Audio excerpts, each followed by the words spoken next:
In Game of Thrones, the story is spread over 2 entire continents.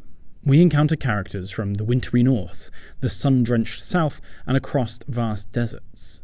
The world is alive, diverse, and huge. This entire world was written by one man, George R. R. Martin, but we do not find a singular voice, culture, or personality in the world.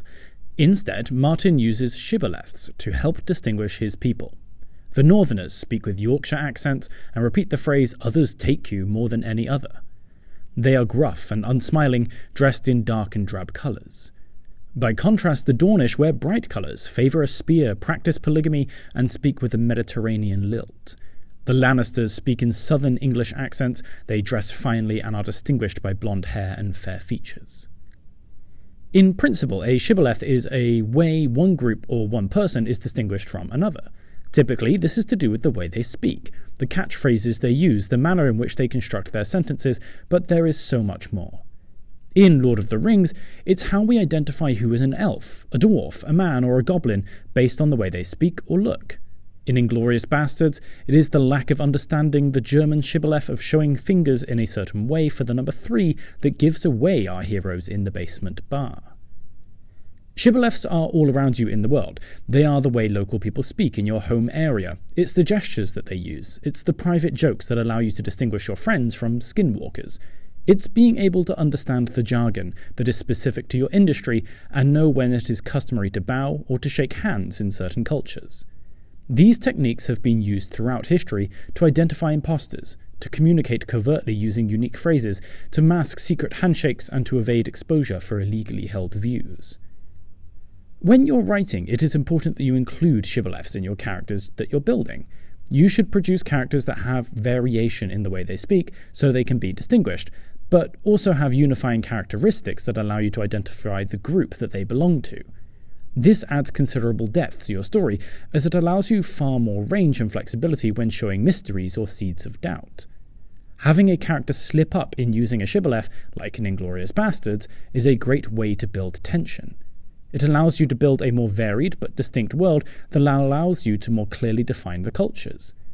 One of the issues with the recent Rings of Power was the clear lack of shibboleths. Everybody spoke the same way, yet looked culturally distinct, while the story told us they weren't. This creates some dissonance for the audience, who then struggle to believe this sort of world exists. Game of Thrones achieves the opposite by having physically, linguistically, culturally, religiously, and behaviourally distinct societies that make the world far more believable and engrossing. When applying shibboleths, you should make sure you get the balance correct. You don't want every single character to speak in a completely unique way. This would be impossible to write. You need enough elements in their speech to help them be an individual, like a catchphrase or a turn of speech, but not so many that they can't be identified. French speakers largely speak the same, but some use tag questions using non at the end of a sentence to ask a question that identifies them as a slightly more casual speaker. The same should be for cultural behaviours or religions. A Japanese person will bow, but an Englishman will shake your hand. These elements may be noteworthy in some contexts and not in others, which creates more interesting interactions and dynamics. In Robots and Empires by Isaac Asimov, Gladia discovers the abandoned planet of Solaria, where the humans have programmed their robots to kill any visitor who didn't speak with their accent or cadence.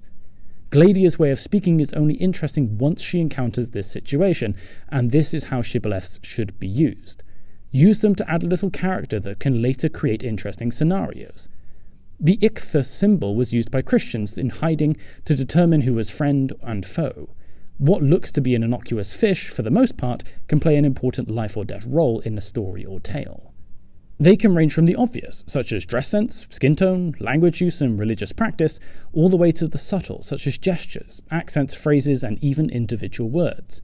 Play around with combining these and weaving some of them to be story-relevant features that add more depth and nuance to your writing, while making your world more realistic and believable.